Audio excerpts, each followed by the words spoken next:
I love the notion you were talking about, like people now try to treat their dogs like it's a baby. Yeah. They're like, oh, it's my baby, and they try Every single dog was bred for a purpose. Whether that purpose was being a good pet or an ugly pet, like a pug, Sorry for the pug lovers. They're ugly.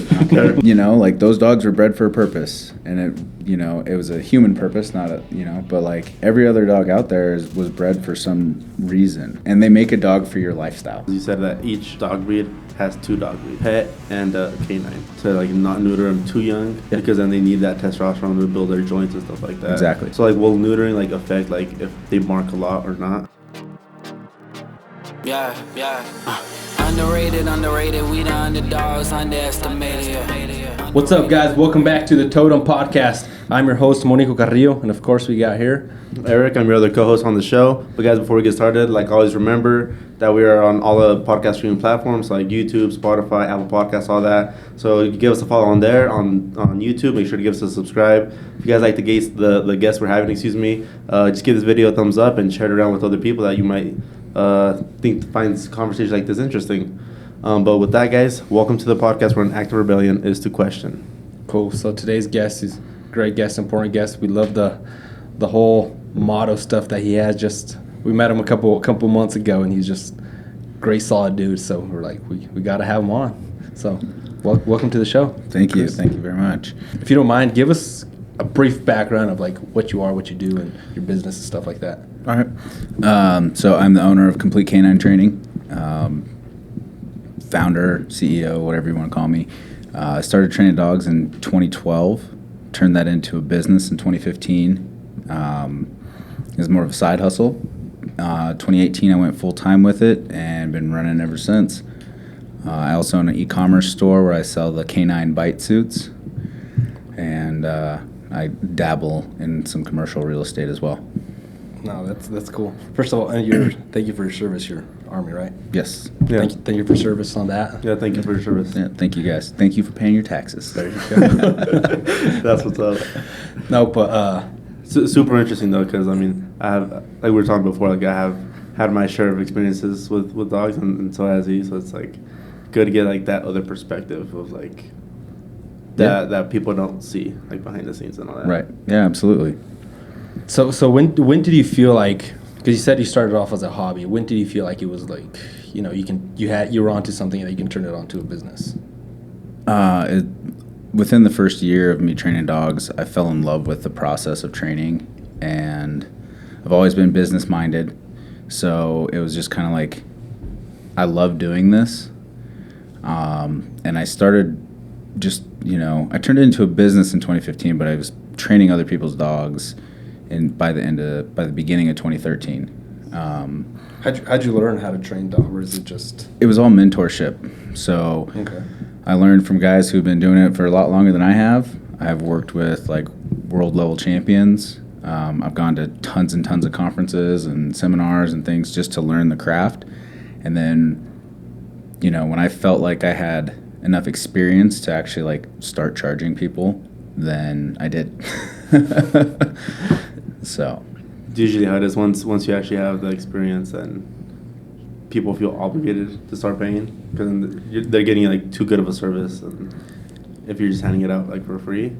No, it was because I always my thought process. I was in the corporate world. I was doing online marketing, and I fell in love with training dogs, and I was like, I don't want to sit at a desk all day, right? So I started formulating a plan of like how I could turn it into a business. But I was, not even 1 year into it, like that thought process was there. But I knew like I didn't have the experience to actually like make it a business, and it would have fallen on its face, or, would have got a bad reputation right away for not having the experience to actually know how to train dogs. Like I had basic knowledge, which is great for basic dogs, but then you have dogs that are aggressive or reactive, and like I didn't know how to touch those dogs yet. So I was just working with like friends and family's dogs and learning little things, and then going to those seminars and things like that. And then once I had enough experience and I had the concepts down, then I started charging people, because I did want to see that it could be a profitable business as well before I got out of the corporate world, I was like, this will be my side gig. Can I make this work? And I put a lot of effort into it, and yeah, it ended up working out. So when you I want to go back a little bit. Like when you were younger, you said you were always like more business minded. Like when you were young, like how were you when you were young, or who'd you have like as a role model that you're just like, hey, I kind of want to do something like they're doing, or just to level up and be better? Yeah, so my dad and my mom, they've always owned businesses since I can remember. So they started out owning a Service Master franchise, which is carpet cleaning and home restoration stuff. When I was 10 years old, they bought a Blackjack Pizza franchise. And at 10 years old, I started working in that franchise. By the time I was 16, 17, I was the GM of that place. So it was just instilled in me, like business was instilled in me, installed, if you will, when I was young, because it was part of our family dynamic. Yeah. So. And were you like, I mean, like getting paid like when you're like 10 years old? Because a lot of people, I'm just asking, because there's a lot of people like, they'll be like, if they're not getting paid and they want to be getting paid, like they're young guys, but it's like, what's the family business you're building? Like, so it's, or how was it for you? So I got paid. I got a whole like $20 a week. Okay. So you're rolling in dough. At 10 years old, you are for sure. Yeah, no, I got paid. But not even close to minimum wage at the time. But I was only working, 1 or 2 nights a week. My official title during that time, all I did was answer the phones and like fold boxes, and get them like prepped for, throw pizzas in them. My official title was phone bitch. Because everybody who worked there, they're high schoolers or older. And, I was the little spy for my dad when he wasn't there. Plus, on the phone at 10 years old, I didn't really have the manly voice I do now. So, yeah, I was phone bitch. I mean, not a lot of people can tell how old you are on the phone, too. Right. So, I mean, it kind of helps out. Like, yeah, I got called ma'am a lot. Ma'am? Yeah. That's great. That's funny. But, I mean, that's good because, I mean, like, our dad and our mom had a business when we were growing up. But if it, like you said, like they paid you, so that probably incentivized you a little bit more to keep working. Yeah. Keep working hard instead of just like, you're going to stay here, keep working with like the promise of something later on. Right. Yeah, my dad never promised me like a part of the business, or we never even had that conversation until I was much older. He wanted to sell it to me, but it was never he was going to hand it to me. I learned very young, starting at probably 10, that I had to work for what I wanted. That whole summer, I used to be really big into paintball. So like that whole summer I worked, I saved every penny I had and bought my first paintball gun. And like when you buy that first thing that you really want with your own money, you're like, Mom didn't provide this for me, Dad didn't get it for me, I got it for myself. Like that was self-fulfilling in a way that like just motivated me. Like I could do anything, right? I can get whatever I want. I just have to work for it. Yeah, it's like that appreciation. It's like, I still remember when I bought like my first truck too. Like I thought I still remember it was a white 97 Dakota extended cab. And I got in, like, I was just like, every time I could, I was just like cleaning it and stuff. Yep. And a week later it got wrecked and totaled. So my dreams were shattered. How long that lasted? It was a week. So I was just like, shit, But yeah, when you get something, you just appreciate it that much more. Yeah, especially if you work for it. If you're handing stuff, and I mean, every time I've been handed something that I wanted that I didn't work for, I've never appreciated it as much as if I have to bust my ass for it. Yeah, it's never So that different feeling. Yeah. So you didn't want to go into the pizza business? No, I didn't. I thought about it for a while. So I mean, to get offered that when you're younger, I mean that's a pretty good offer to be able to have your own like little franchise. Yeah, I think I was 22, 23 when my dad offered it to me. And then I think he offered it to me when I was 24 and 25 too. I didn't want to do that. I spent, about 10 years working for them, and it was just, it didn't feel right. And I knew the ins and outs of that business pretty well, but it wasn't calling to me by any stretch. And I was just like, nah, I'm going to pass on this. The opportunity's good, but I'm going to do my own thing. And at that time, I was doing marketing. Did you get into the marketing after you came back from once you were done with Army? No, I was still doing it while I was in. So I was National Guard. I wasn't active duty. Okay. So I was still here and living a dual life, essentially. Okay. So I was able to go to school, kind of work full-time, and do the Army as well. Oh, okay. So you were busy then. Yeah. Yes, I was. But yeah, I got into marketing, I want to say about 21, right before I turned 22, I think. Which probably helped you, now that I don't know if you were doing in the marketing, but probably helped you develop, your business now, right? If I didn't have that experience, my business would not be where it is. I know for a fact. All I did was small business marketing. So essentially,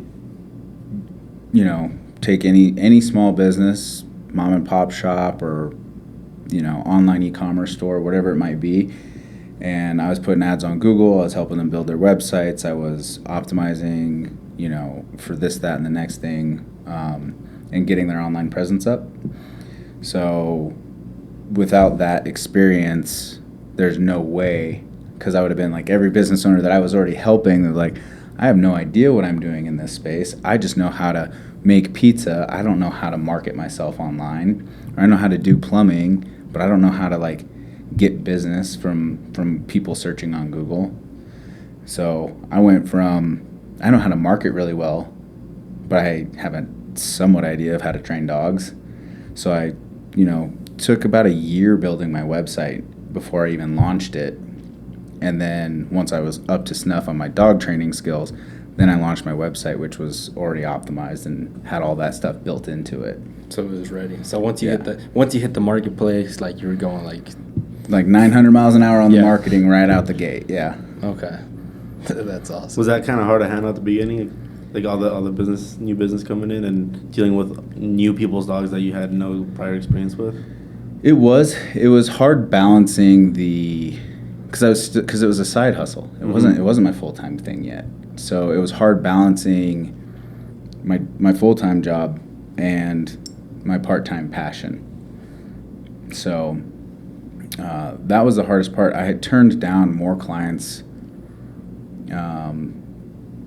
than I can even count, because a lot of it was skill-based. Some people would call me and they'd have dogs that were out of my skill level, and I was honest about it. I can't handle that.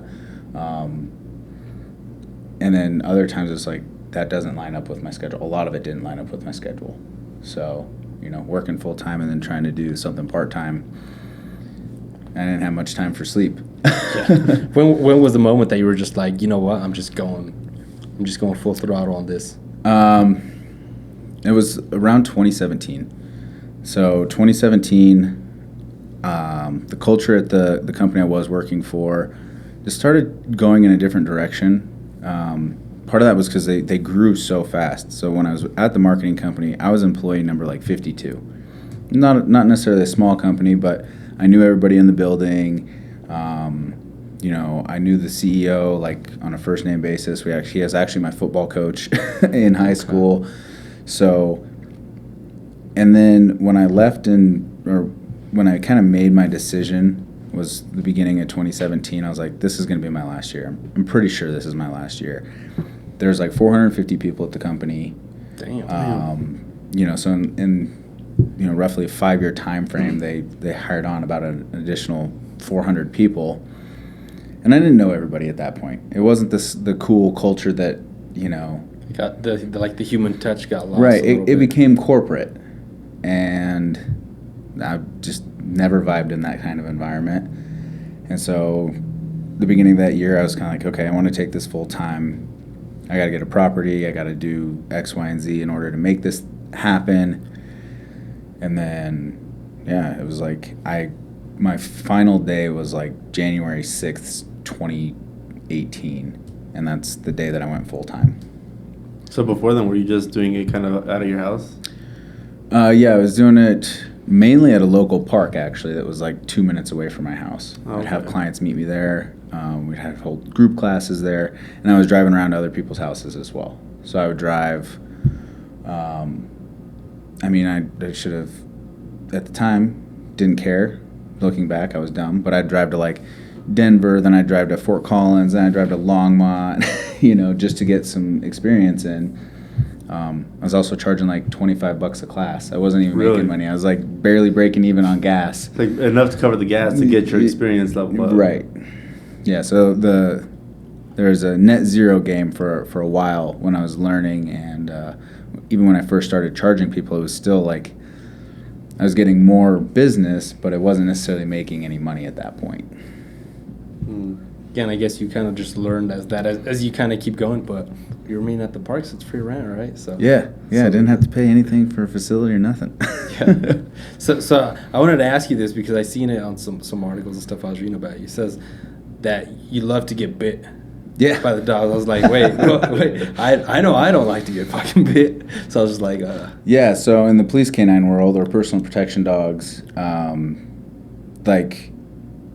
We have to teach them how to bite, right? Yeah. So we put on the bite suit, and then we teach the dogs how to actually engage properly with a human. So you teach them like where to bite them and all that? Yep. So there's like 5 different target areas that we teach, but it's more important like the actual mechanics of how dogs bite.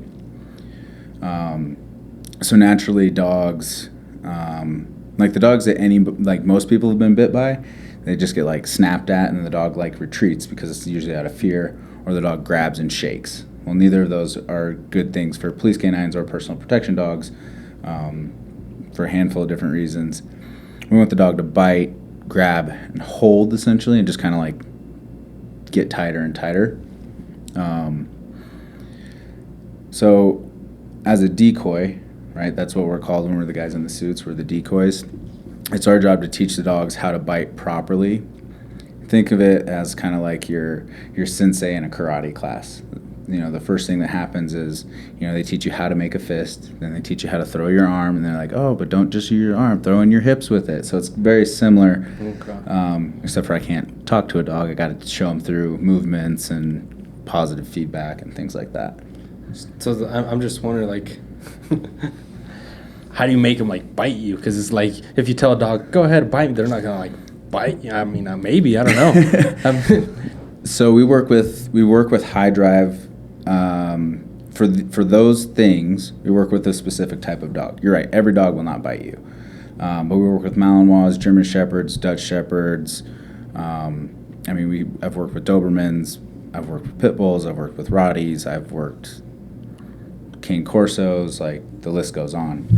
Okay. The dogs that are good at that work have been genetically bred for that work in some capacity. So, like you look at German Shepherds and Belgian Malinois, they're both shepherd dogs. So, they have a genetic predisposition, and they're extremely high prey drive dogs. So, if I want a dog to bite me, I act like a bunny rabbit, right? And then once the dog engages me, then that dynamic will shift. So I'm not a bunny rabbit anymore because criminals aren't bunny rabbits, right? They'll fight back.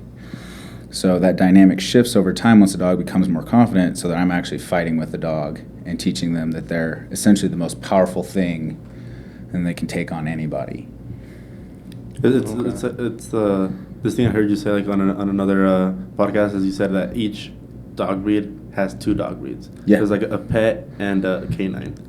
Yeah, so a pet line and a working line. So you can go grab a German Shepherd from a genetic working line, and that dog would be more predispositioned to do personal protection or police canine work.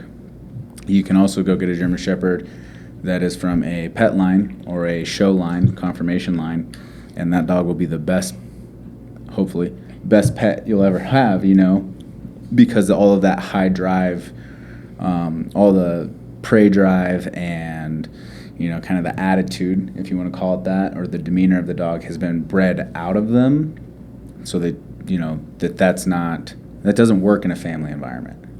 Having a dog that wants to eat everything just because they're bored doesn't work in a family environment. Having a dog that's super high prey drive and you got a little baby crawling around doesn't work real well. So, you know, in my opinion, it's kind of ruined certain breeds. Dobermans in specific is the first one that comes to my mind. Back in the 80s, I mean, I wasn't around then, but I know guys who were, and I've seen the videos and heard the stories. But back in the 80s, Dobermans were badass dogs. Now, trying to find a Doberman that can actually do the work, it's really, really, really difficult to find a dog, a Doberman specifically, that'll engage, that'll bite, that's not just a doofus, really, because they're all kind of like goofy little puppies, even at like 5 years old now. So That's crazy. Doberman, are those the ones like the ones Kevin Carr has? Have you seen his? It's like they're- almost a fucking horse for him. They're like They're so Yeah. small, yeah. they're tall and they have like the pointy. Yeah, the pointy ears. I and think the- that's. and the I think those are nub the tail. ones he I think has. so. Yeah. So like if someone crazy. doesn't like go to like a reliable source to be able to tell them like, oh, this one's more for like working, this was more for like a home. What's the best way for people to kind of tell? Or is it just not even fucking with that, just going with the reliable source? The average person, I don't think, is going to be able to tell. If you're like, you want to go buy a dog and you want a working line dog, I mean, you could probably find somebody who's advertising working line kennel, like a working line whatever. If that dog is truly a working line, this is a different story than, advertising it as one. So like I can speak from my personal experience on this one. My first German Shepherd that I bought, I was like, she'll do personal protection work. Her parents are titled in sport work. Genetics are really strong on this dog. I did what I call high-level research, and then I went and got the dog. Everything was great, and then she didn't do any of the work. She was a great pet, though. She was phenomenal. And then as I've grown in knowing the industry and breeding and genetics and things like that, if I wanted a personal protection dog, or if you guys wanted a personal protection dog, you came to me, the first thing I'm going to do is actually test for certain things, like a high prey drive. Like that's like a prerequisite to having a personal protection dog. It has nothing to do with if the dog will protect you or not. It's if I can actually train that dog to even bite, right? If it's got even motivation to bite a tug toy. Because if that doesn't exist, why are they going to bite a human? Yeah. You know what I mean? Mm-hmm. So the average person, I don't think, can accurately judge pet line versus working line because they don't really know what they're looking for. And I was that average person, then I dove into it. But finding a reputable trainer who works with working dogs, and having, I know that I'll go out and I'll evaluate dogs. We do it constantly. People always want personal protection dogs. Like, I found this puppy. I want to see if he'll be a personal protection dog.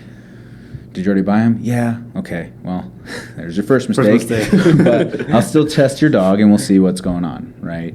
I would say 98% of the dogs that I test that people have brought to me do not pass my tests for personal protection.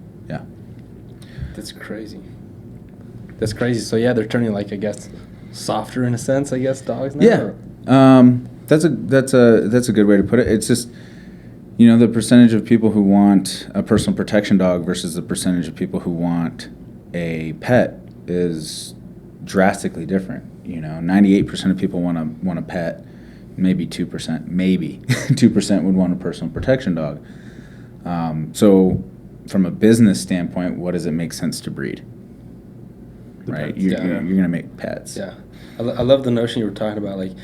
People now try to treat their dogs like if it's a baby. Yeah. They're like, oh, it's my baby, and they try, and it's like, oh, it's a fucking dog. That was another problem we had with our first dog. Yeah. Because what? We had a pit bull. Mm-hmm. But the reason I asked you for where to get him from is because we pretty much just got him from a family friend, and they were like, oh yeah, I mean he's all right. We're like, okay, cool. We trusted him, and then That was your first mistake. that was first mistake. Check number one.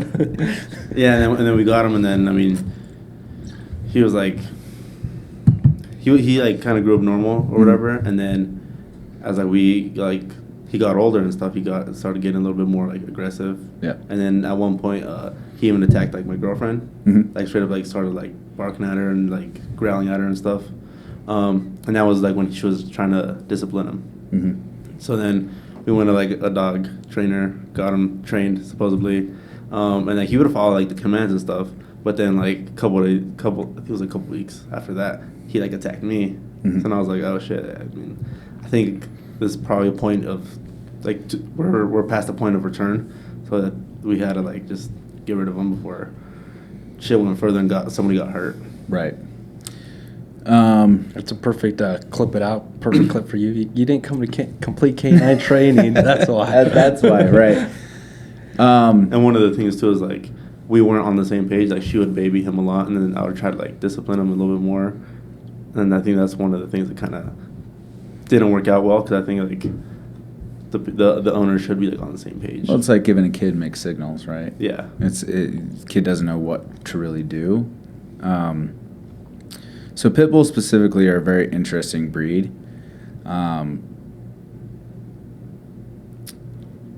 They're not nanny dogs, right? Everybody wants to like put this shit out there, and then that's exactly what it is. Like, pit bulls are nanny dogs. Look at this picture from the 60s with a pitty and a baby. Like, that's what my girlfriend saw. She's like, oh, he was fine. And I was like, I don't know. That's not reality, right? So we've already kind of talked about, like, there's two breeds within every breed, right? And so pit bulls are kind of mixed breeds anyway, for the most part. Now there are like some no BS, like legitimate pit bulls out there, but that's for all my East Coast guys. So there's kind of two breeds in every breed, right? We have like a working line, and we have the pet line, right? So there's certain things though that are genetic tendencies that are really difficult to breed out, or they just won't be bred out. So if you look at the like genetic lineage of pit bulls as a whole, and it's still going on like today, the Wake up. pit bulls were bred at some point for fighting, right? So fighting dogs, Mm-hmm. And a lot of those traits still exist in how the dogs are structured physically, their demeanor, and things like that.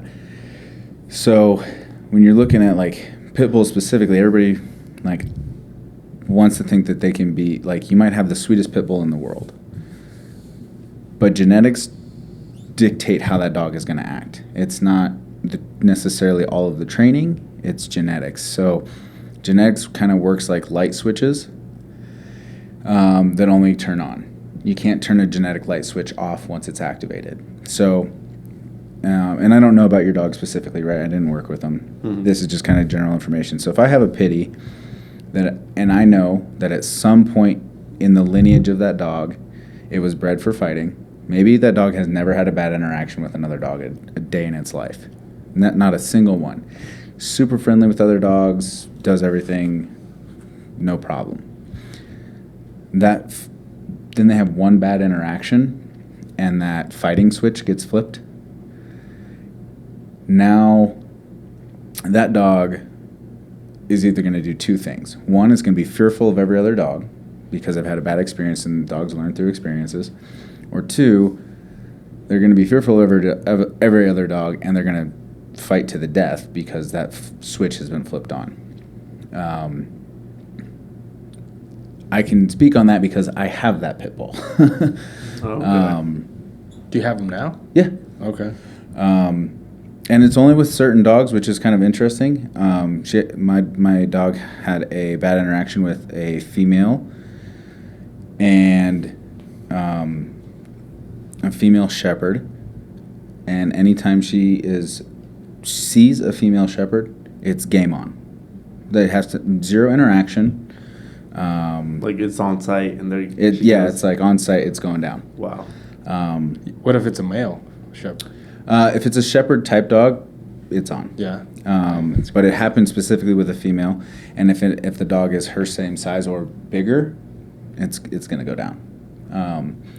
And she I'm a dog trainer. I know how to train dogs pretty well. It's genetic. I can't untrain that. I have done everything in my power that I have learned over the years to eradicate that behavior. If she's on leash with me, no problems whatsoever. I can have her walking right next to my shepherd, no issues. They're both on leash. They understand that there's rules. If I take her off leash, it's a fight. That's crazy. So I can manage the genetics through training tools. But if there's no training tools and there's no like boundary in place, genetics takes over, and she does what she wants to do. So one, like, I don't have an issue with pit bulls. I have an issue with pit bull owners because they don't understand the genetics of their dog. They don't understand what they actually have. Mm-hmm. Like, their dog could be the sweetest dog in the world. One bad interaction can change that forever. And like I said, I don't know about your dog specifically, but like hearing your story, I'm like, I can kind of guess what might have been going on. There's something in there, huh? Yeah, but it's probably not a behavioral issue. It's more of a genetic issue that needs to be managed with training. And that's a big thing that people like, oh, my dog's just got bad behavior. Well, it could be genetically bad behavior that we can never really get rid of, but we can manage it and make it livable for everybody. But you got to have a trainer who understands that and can teach that to the owner, not just try and train something out of a dog that can't be trained out of them. Yeah. Yeah, and then with us, they were like, oh, yeah, well, we'll schedule, like, a follow-up, but then they never really followed through and scheduled something with us. So I mean, we try to do this the best we could, like, on our own, but then it's not the same thing as, like, if you have, like, the actual trainer, they're like, oh, you're doing this, but actually just change this little thing. Like, exactly. And stuff like that. Yep. Another clip. But come to me, I'll help you out. Next time, I'll for sure. Because, Yeah, I mean, now we did, like, complete 180, we got 2 little Yorkies. Nice. One of them is change, like the calmest guy. He won't even play with toys, but the other one he'll like attack the toys. Yeah. And that's kind of what you were saying. Like one of them's gonna be more prone to just be more hyperactive, and the other one's just One's gonna be like, every dog was bred for a purpose. Mm-hmm. Every single dog was bred for a purpose. Now, like, whether that purpose was being a good pet or an ugly pet, like a pug, you know. Sorry for the pug lovers. They're ugly. they're hideous. You know, like, those dogs were bred for a purpose, and it was a human purpose, not a, but like every other dog out there was bred for some reason. And they make a dog for your lifestyle. I said that, I think, on every podcast. What do you mean they make a dog for? If you're, the guy who wants to game all day and sit on the couch, don't get a Malinois, right? That dog is going to run circles around you for fun because he has nothing better to do, and you're not going to get up and give him what he needs. Get an English Bulldog who wants to lay on the couch with you all day. If you're going to go hiking all the time, don't get an English Bulldog. He will not want to go hiking with you. He will want to lay on the couch. Get a Lab, get a Malinois, get a Shepherd, get something that's going to be active and work with you. And that's like on the owners, not the dogs. Like, yeah, the dog doesn't get a choice. Yeah. Right? I see it a lot where people get the dog that doesn't suit their lifestyle, and that's why they're in for training. I'm like, okay, well, we can do a lot of training, but this dog needs an outlet. Or like a lot of people, if they get a dog that's high energy and then they live in an apartment where the dog can't go out at all, he's like, oh, I couldn't walk him today, so the dog's just like in a little square. He's trapped. Just going crazy. Yeah. One of the so we went to a training seminar a couple months ago. I took the whole team there, and one of the instructors said something like that has kind of stuck with me. But like, let your dog be a dog. Like, let your dog be the dog that they are. So if you have, you got a Malinois or a Shepherd, they love to chase and bite shit. So cut them loose in the backyard and let them go, or take them to a park or take them someplace where you can have control over them, but also, like, you're not really controlling them. You're letting them be a dog. Let them do their dog thing. And that's going to, like, satisfy one of their just genetic needs of being a damn dog, right? If you're constantly, up your dog's butt telling them, oh, you can't chase that rabbit, you can't do this, can't do this, like, that's what kind of life is that for your dog? Why even have a dog? Right. It's the same thing, if you've got, English Bulldog, you're trying to get to go on hikes all the time, like, he's not going to want to do that. Let him be a dog. Let him nap on the couch. Let him do what he wants to do. If we're always micromanaging, like, you don't want to be micromanaged all the time, right? Yeah, no. So don't do it to your dogs. And if you are doing it to your dog, how can you find a way to better give your dog what they need so that you don't have to micromanage them, because you have to micromanage them because you're not giving them something that they need. they need freedom to go run around and you're not giving it to them, they're going to find a place to do it. Or they're going to do it they're going to have that outlet in an unproductive manner on your couch cushions or your, kitchen table or your little baby who's running across the room. Like, they're going to take it out in some way because they are so, like, pent up. So just take them to the park. Let them run around. Send him after the squirrel. He's not going to get him. Maybe. But like, I don't think he got some. Yeah. Let him think he's gonna catch him. Right, but let him express that drive. Let him be a dog, and give your dog a better life because of it, and it'll make your life easier too. Because he's gonna be like, oh, someday, we might go out to the park tomorrow and get to chase squirrels, so I'm not gonna eat the couch today. Perfect. So, and again, I feel like it falls on the owners, like being responsible and understanding what kind of dog you have and what you need to do to be able to like actually keep them like under control, I guess. Yeah, it's not even trying to keep them under control. It's just giving them the best life that they can, right? Like, my dog gets to run around the backyard all day long if he wants. He comes inside, guess what? He lays down and goes to bed. I'm like, perfect. Tired dog is a good dog. There you go. Oh, yeah. What are your thoughts on some of like the training techniques? I've seen people use like the prong collars or the shock collars, and then people are like, oh, retractable leashes are bad. You should get like a regular tight leash. Yeah, so the training methodology I use is balanced training. So that means it's boiling it down to there's consequences for your behavior. There's both good consequences and there's bad consequences. So you do something wrong, there's going to be a negative consequence. You do something right, there's going to be a positive one. So we use prong collars, we use e-collars. Shock collars are from the 70s. Technology has come a long way. We don't shock our dogs anymore. We stimulate them with electricity, but it's not a shock. Okay. So I always clear that up every time I hear it. So I guess because I don't know. So what's the difference? So a shock collar, right? If people want to talk in that, what does your mind go to when you hear shock? It's gonna hurt. Like a taser. Right. Yeah, like a taser. I'm sticking my finger in an outlet. Like, it doesn't feel good at all. Right? It hurts. Okay. We don't cause pain to the dogs we train.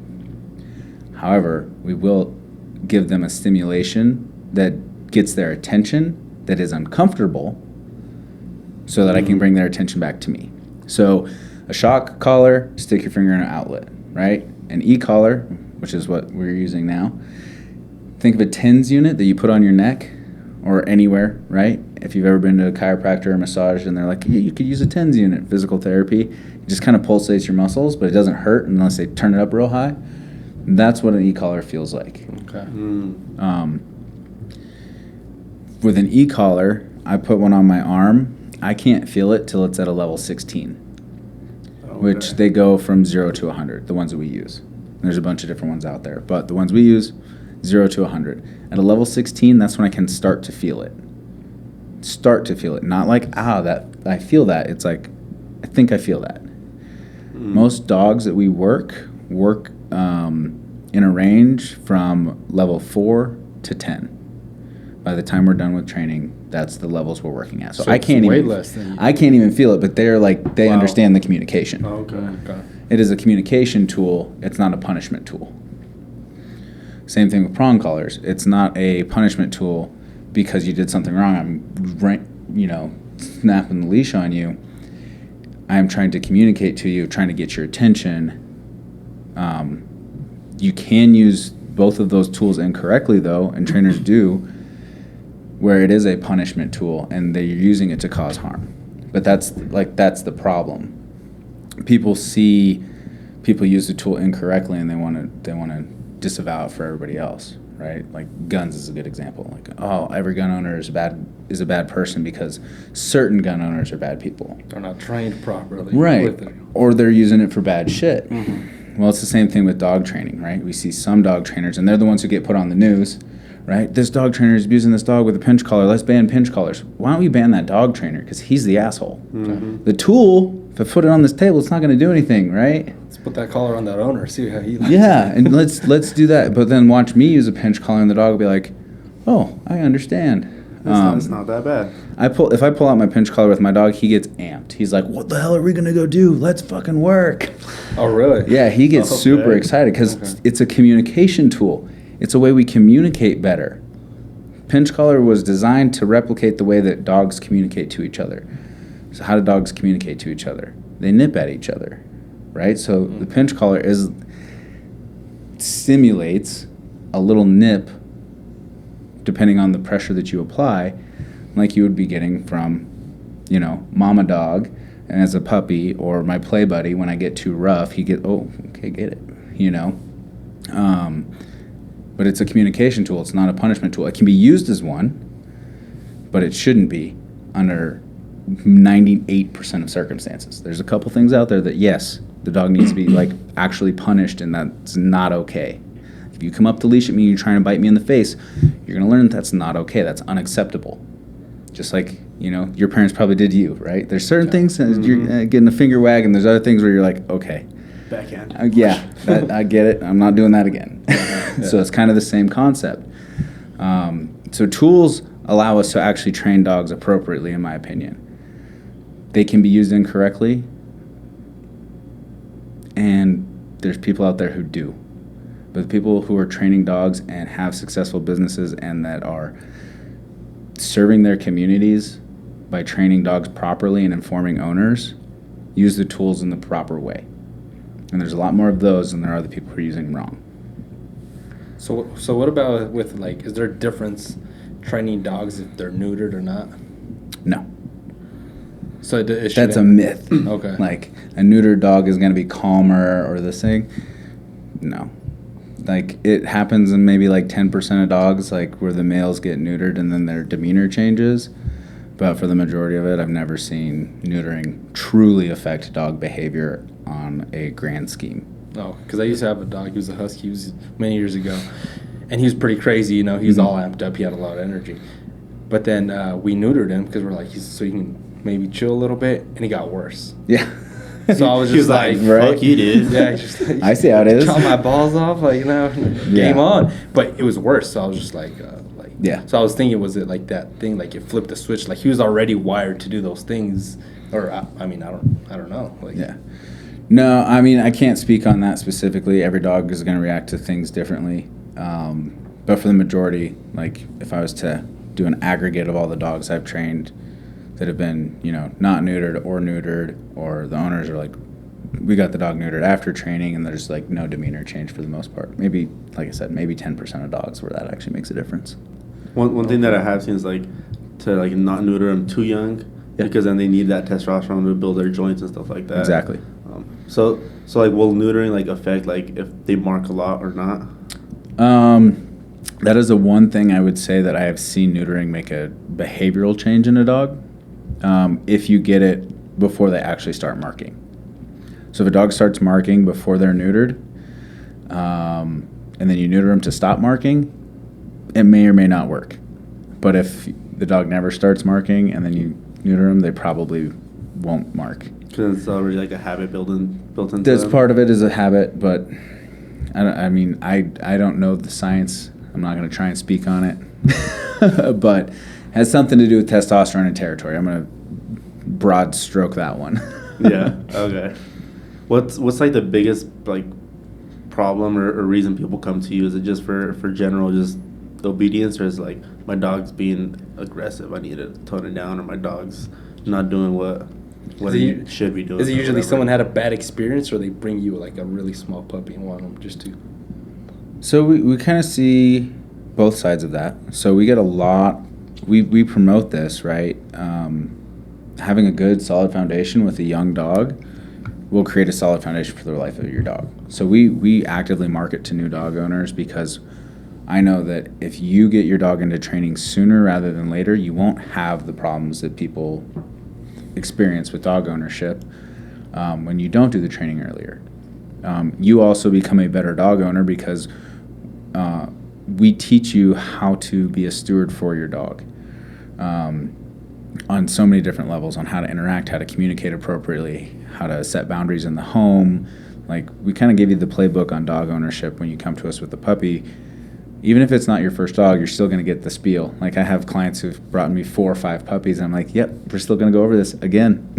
They probably forget a lot of it, too. Yeah, you get, your dog gets older, and you're like, yeah, he's good. I don't got to worry about those things. Why? Because we instilled it really young. Then we have the other side where we have a lot of dogs that come in for what we call behavior modification. So behavior modification is just bad behaviors that isn't necessarily tied directly to training.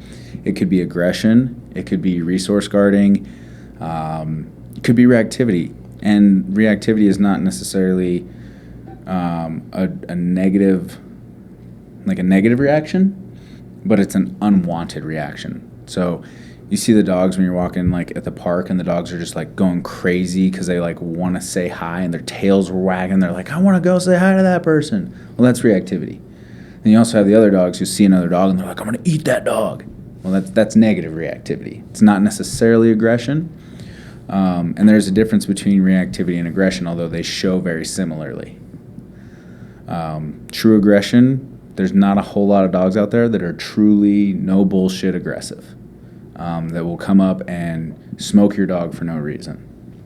There are some, not a whole lot, or people for that matter.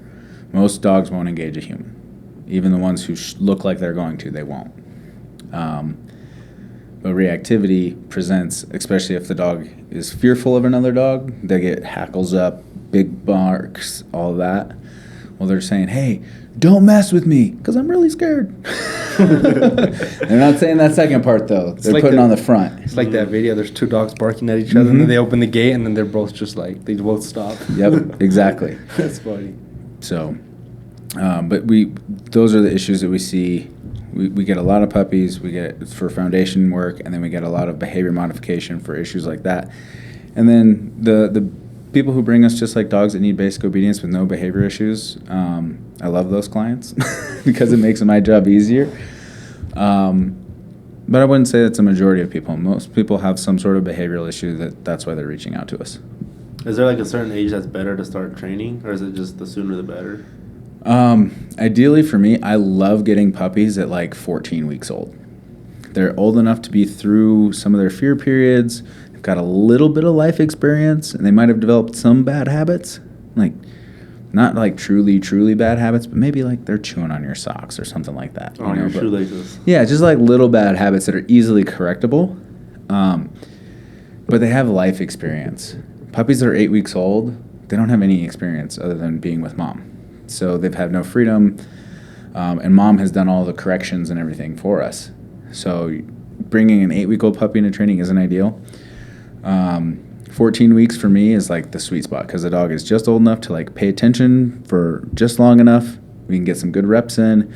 We can start teaching you some like foundational rules and things like that. But anything after 14 weeks we can work with. I wouldn't advise bringing your like 12-year-old dog in for training, not because they can't learn, but the investment for the dollar, right? How long is your dog going to live? And I'm very real with my clients and everybody. It's like, your dog's 14 years old. He can barely walk. I don't think investing $4,000 into his training is a wise decision, but I'm not going to tell you no. Maybe we can do some one-on-ones to make, your life a little bit easier, but you should have come in like 12 years ago. Yeah. But sooner rather than later for sure. If you're having dog problems, get your dog into a trainer, get them into some sort of program so you can start working on them earlier. It's like I did say in my other podcast that I've done, we're trying to undo bad habits. If there are 3 years of bad habits, like that's 3 years of work that we're trying to undo in a couple of weeks in a board and train.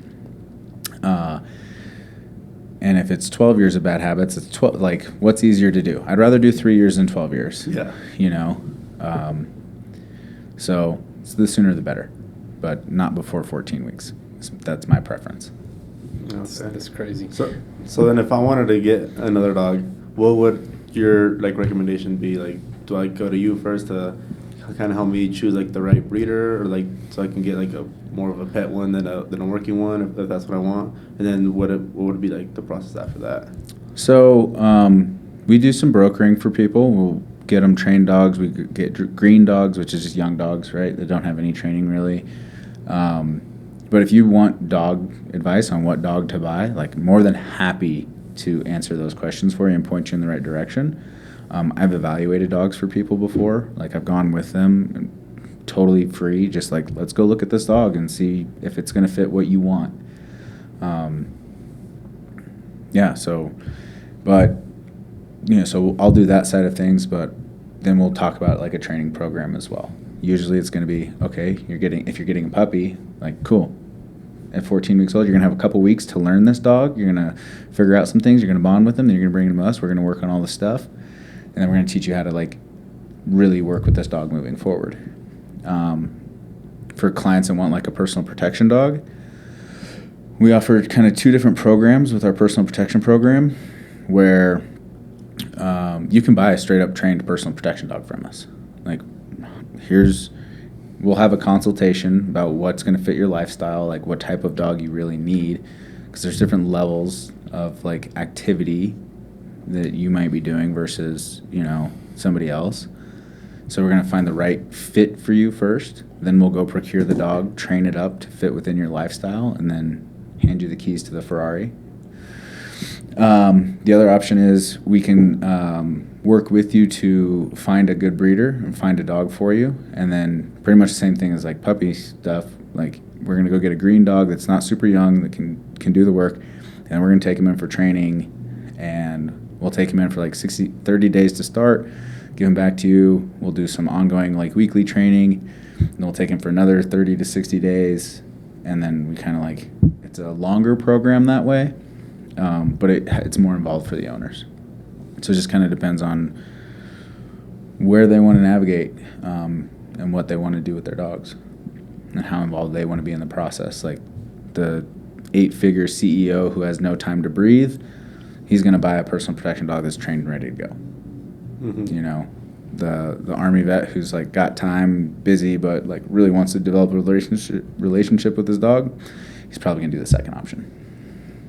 Oh, that's crazy. So I wanted to get your take on it. Like, you were talking about earlier about like how you like micromanaging your dog, like transitioning that to like business, because you have I believe over like 25 or something like that employees, right? How do you do that to not be over their shoulder trying to micromanage? Because you have to kind of start delegating stuff to a point. Because I mean, if not, you're not going to grow. Right. That was a tough one for me. Still is tough on some days. The biggest thing there is hiring a team that you can trust. That's competent, has integrity, and has compassion. Those are the 3 things that I look for when I, am looking for people to trust.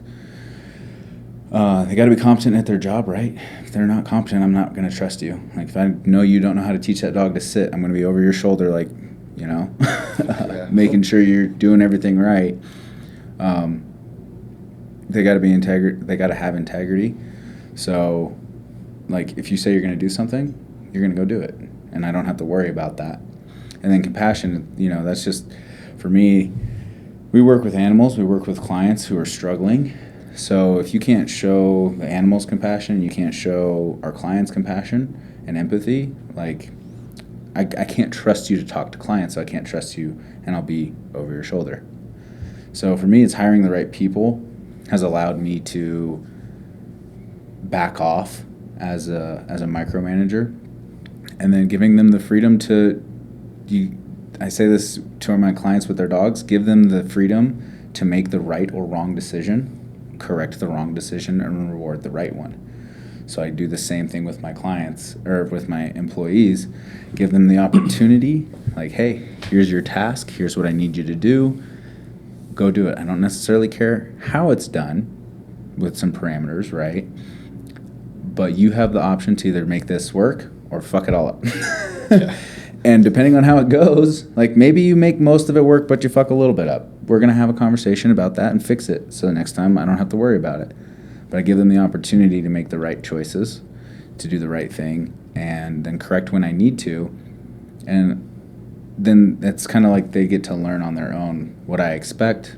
Broad spectrum. I give them, parameters and things, but they really learn to what I expect from quality of work and things like that. So stepping back is giving a lot of trust. So find people you can trust and bring them into your organization. Yeah. How involved are you on the day-to-day basis? Because as you started growing, I mean, you started getting your hands in other stuff. Yeah. Instead of the little nitty-gritty stuff. So on the day-to-day operations of training dogs, I'm really not involved unless it's problem-solving difficult dogs. I've got a fairly, I don't want to say, I've got an interesting team. Like they're some of them are really well seasoned dog trainers, and some of them are a little bit newer on the end. So I jump in when they need some outside perspective, because I'm not working with dogs all the time, and I'm not working with those particular dogs. So on the day-to-day side, that's kind of where I jump in there. But I'm still doing a lot of the operation stuff, making sure that, you know, payroll gets done and things like that. I'm kind of a financial freak on that stuff. I just gotta like make sure everybody's getting paid right, all the benefits are getting taken out and putting in and all that. So, but right now, I'd say about 25% involved in the day-to-day stuff and 75% working on the business, not in the business. Okay, cool. So what could we expect for canine training within the next 1 to 3 years?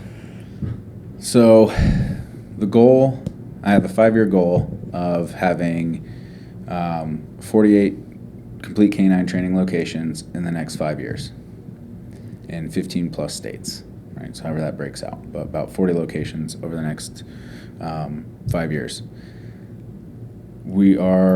I'm currently developing our franchise framework, so we can get ready to franchise out, as well as developing some test stores or proof of concept locations, and getting ready to pull the trigger on some of those items. So that's in the next year. I'd say we could probably see 1 or 2 more locations popping up, and the development of the franchise or pipeline. So we're going to start vetting and getting people interested in owning a complete canine. And then right now we're within developing the framework for this. We're trying to partner with a military program, which I'm actually really excited about. It's called Skill Bridge, and allows military, active duty military members who are getting out within the next 6 months to have the military continue to pay them a salary while they go and learn a trade or a skill.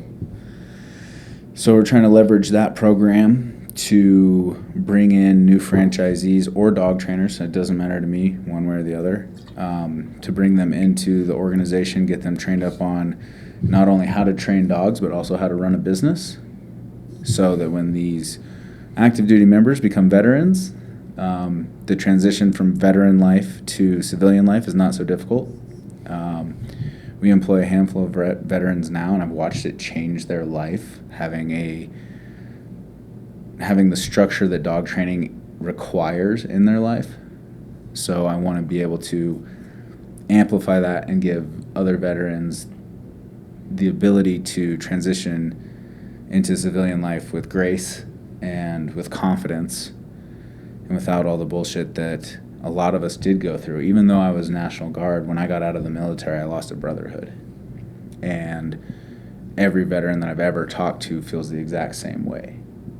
Well, I want Complete Canine to be a new brotherhood for these guys and give them that transition where they're also making their own money, they're their own business owners, and they're able to thrive immediately coming out of the military, instead of struggling and suffering like a lot of us have. No, that's huge. Yeah, it's important. Huge congrats on that, because that's big. That's the thing that we see a lot of time. They come out of the military, and this, just in the people that I know personally, like they, like you feel like you don't have a purpose maybe. Yep. So it's like now they come back with something. So now they're excited about life again. Or a lot of people don't. They're scared to get out of the military because they're like, what am I going to go do out there in civilian life? Right. And also working with dogs is therapy. It's therapeutic as hell.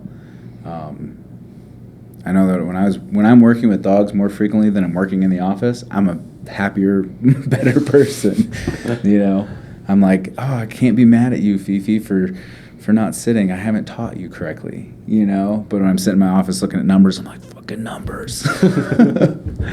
So, no, that's awesome. But that's a huge part of it too. Is you know, with the amount of combat veterans that we have currently, that don't have the support, or they don't, you know, have the resources to go, or or even maybe even the desire to go get help because they don't feel like they're broken or whatever that might be, working with animals is inherently therapeutic.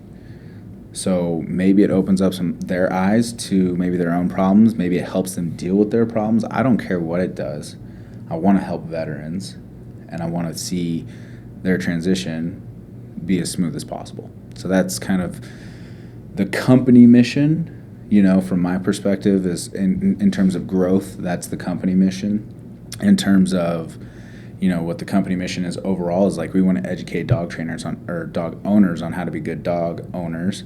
And want to elevate the standard of dog training in the United States, because there's a lot of dog trainers out there, as I've said earlier, that just, you experienced one, don't do a good job.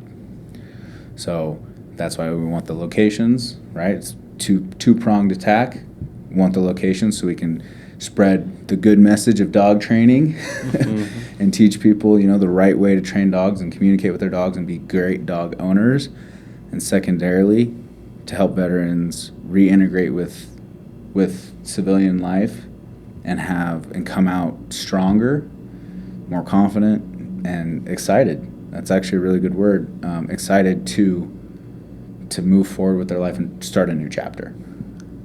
That's awesome. So if people want to find you, what could they do that? Either to get to know you personally, just know your story, or maybe get involved with what you're talking about, helping out veterans, or if they want to just train their dog.